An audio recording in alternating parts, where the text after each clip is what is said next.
আবার জানতে চাচ্ছিলাম যে যেটি বলছিল তারেকুল যে এই মুহূর্তে তাদের এই যে এনসিপির 4 জন শীর্ষ নেতার ঘুরতে যাওয়া, যেটি নিয়ে বলছিল যে আজকে বড় একটি মিডিয়া ট্রায়াল হয়েছে তাদেরকে নিয়ে, এবং তরুণদেরকে নিতে মানে আপনারা যারা একটু পুরাতন রাজনীতিবিদ করেন তারা জায়গা দিচ্ছেন না, তার অংশ হিসেবে আজকের এই প্রোপাগান্ডাটা ছড়ানো হয়েছে।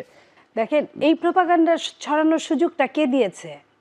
যারা সারাক্ষণ রাজনীতি করছে, 50 জন লোকের জন্য 10-12 হাজার সরকারের ঘুম হারাম হয়ে সারা বাংলাদেশ ঘুরে বেড়াচ্ছে, ডগ স্কোয়াড দিয়ে আপনার পাহারা দেওয়াচ্ছে, 3 বাহিনী দিয়ে পাহারা দেওয়াচ্ছে, হাতে ছো মেরে কামানের মধ্যে ভরে তাদেরকে বাঁচিয়ে নিয়ে আসছে।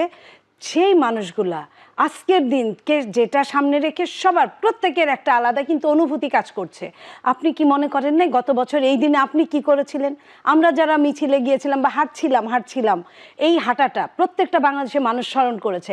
তাদের কি স্মরণ করার জন্য সেই কক্সবাজারের 5 স্টার হোটেলে যেতে হলো? একজন পলিটিক্যাল ফিগার, সে কি স্মরণ করার এটা আমরা আমি প্লিজ আপনার সময় বলবেন। আপনার ট্রায়ালটা কিভাবে হয়? ট্রায়ালটা মিডিয়া কিছুই যদি না হয় তাহলে তো এই কারণে বলছি যে আপনাদের তাহলে আজকে কেন তাদের যেতে হবে? কাছ থেকে আমরা সহনশীলতা প্রত্যাশা করি। তারা যেভাবে আমাদেরকে ব্যর্থ হিসেবে প্রমাণ করার জন্য সবাই জানে আজকে মিডিয়া ট্রায়াল দেওয়া হয়েছে, সেই কিন্তু এখানে একটা রহস্য আছে, যে রহস্য তিনি অ্যাড্রেস করছেন যে কেন সুযোগ করে দিয়েছেন, অর্থাৎ তারা সেখানে কেন গেল, তারা কেন গেল, এটা তো আমাদের প্রশ্ন। কেন আজকের দিনে তারা মিডিয়াতে যেভাবে তাদেরকে ট্রায়াল দেওয়া হয়েছে যে তারা সেখানে গিয়েছে এবং একজন সাবেক রাষ্ট্রপতি, আজকের দিনে তাদের কেন যেতে হবে? তাদের তো এমন কিছু না যে তারা অসুস্থ করেছিলাম, আগামী কাল যেতে পারতেন, আগামী কাল আমরা প্রত্যাশা করেছিলাম এবং একজন তার হাজবেন্ডও নিয়ে গেছে। নীলুআপার মতো প্রবীণ রাজনীতিবিদের কাছ থেকে আমরা আশা করেছিলাম ওয়াইফ নিয়ে গিয়েছে। আমরা নীলুআপার কাছ থেকে তারা বলবেন, এই যে আজকের দিনে তারা বলে লিখে, তারা তো ফেসবুক, তারা গুজবের বিষয়টিকে অ্যাড্রেস করবেন বলে আমরা ভেবেছিলাম। আমি তোমার সময় বলি না, তুমি একটু সহ্য করো, আমি কিন্তু তোমার সময় বলবো। তুমি আমাকে কথা বলার সুযোগ, আমরা আপনার কথা শুনি। আপনার মনে করেন আজকের দিন তাদের যেতে হবে কেন? যদি রাগ, দুঃখ, অভিমানেও যায়, আজকের দিনে ঘরে বসে থাকার কথা ছিল। যে সরকারের উপর তাদের অভিমান আছে, স্টপ দিস। আজকের দিনে তারা যখন গেছে তাদেরকে নিয়ে কথা বলবে, এটাই স্বাভাবিক। কারণ তাদেরকেই এখন সারা বাংলাদেশ ট্রল হিসেবেও জানে, হাসির খোরাক হিসেবেও জানে, রাজনীতি হিসেবেও জানে, এবং জুলাইয়ের যোদ্ধা হিসেবেও জানে। আমি সবকিছুই বলছি, পজিটিভ নেগেটিভ সব বলছি। যদি মিডিয়া ট্রায়াল হয়, মিডিয়াকে সুযোগটা কেন তারা দিল? 1 নাম্বার। 2 নাম্বার, তারা আজকে গেল, তারা তো ফেসবুকে লিখে যায় সবকিছু, ফেসবুকেই সবকিছু করে। তারা ফেসবুকে তো একটা পোস্ট দিয়ে যেতে পারতো যে আমার মনের ভীষণ দুঃখ, আমি দুঃখকে হালাল করার জন্য আমি কক্সবাজার 5 স্টার হোটেলে উঠেছি। 5 স্টার হোটেলের খরচটা একটা ছাত্রের কাছ থেকে কি সম্ভব?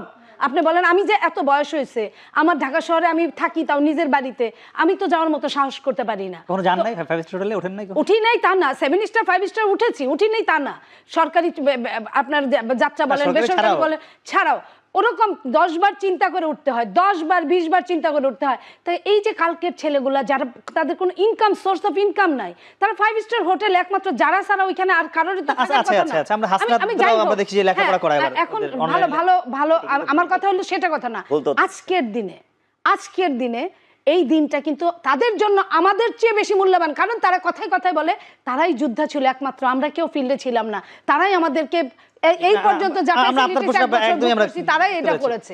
আমি একটা বিষয় অ্যাড্রেস করি, সেটা হলো যে তিনি যেভাবে আমাদের যারা সম্মুখ সারির যারা নেতৃবৃন্দ যারা রয়েছেন তাদের ইনকাম সোর্স নিয়ে যেভাবে তিনি প্রশ্ন তুলেছেন, আমি ওনাকে উদারত আহ্বান জানাবো যে তারা তাদের ইনকাম সোর্স সম্পর্কে আপনি একটু জানবেন, তাদের ইনকাম আছে কিনা, তারা আসলে কোন জায়গা থেকে তারা হচ্ছে ইনকামটা করে। এক, দ্বিতীয় বিষয় হলো যে তিনি যেভাবে বিদ্বেষপূর্ণ একটা বক্তব্য দিলেন যে আসলে তারা কেন সেখানে গেল এবং সুযোগটা কেন তারা দিল, তাদেরকে যে রিলেভেন্ট করার জন্য, অপ্রাসঙ্গিক করার জন্য এত বড় একটা কনস্পিরেসি বাংলাদেশের মধ্যে